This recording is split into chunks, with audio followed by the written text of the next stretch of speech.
I'm Annabelle from WTM London, and we're here today in central London with our exhibitor Big Bus Tours and Tony Giles. Hi, I'm Tony the Traveller. I'm totally blind and partially deaf. I've been travelling around the world for 20 years. Today we're going to jump on the big bus and look at some of London's iconic locations and speak to Tony about some of his inspiring stories. Okay, let's go. Let's go.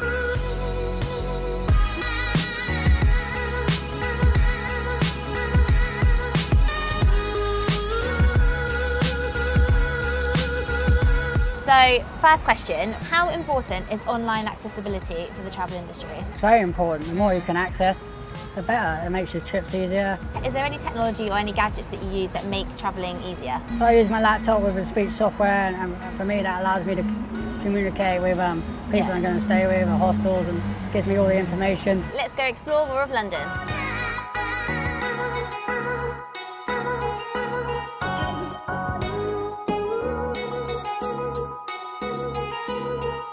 So we're here at our next stop. We've just passed Westminster and London Eye was on the left. So Tony, just wanted to ask you about being in London.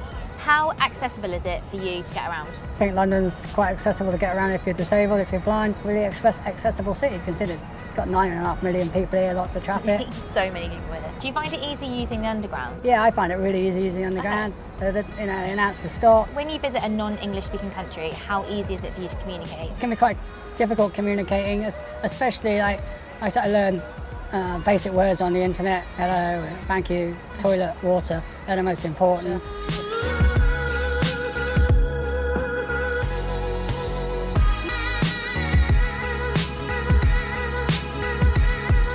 Sure. Disabled people like yourself who are starting out travelling solo, where would you recommend the first place they go? England or New York. It's quite easy to travel, and like on the tube they announce all the stops, so you've got an idea what's there to visit at each stop. So what's the craziest thing you've ever done? My first bungee jumping in New Zealand. I've done 17 so far. And you can't see things, you need to feel it all. Yeah. You need to feel the bounces and swinging around in the air. Skydive 3 times. Oh my days. I went zorbing in New Zealand. They put you in a big football and roll you down the hill. From your point of view, how do you think the industry can improve disabled travel experiences? I think the industry could do a lot more. It could improve airports. They've got tactile lines on the ground at all airports, so you can find your way to toilets or to check-in desks. I think all aircraft should have their safety cards in Braille. So, Tony, how do you think you inspire others? Hopefully through my ebook, Seeing the World My Way and Seeing the Americas My Way. I published online to show people that they don't have to travel around the world, but they can overcome their challenges, physical and mental. So that's a wrap. Thank you so much, Tony, for joining us today. Where can people find your ebook? So people go onto ebook websites, find my books, also my website, tonythetraveller.com. Find information there about my travels, and I'm going to Greenland next. Always travelling.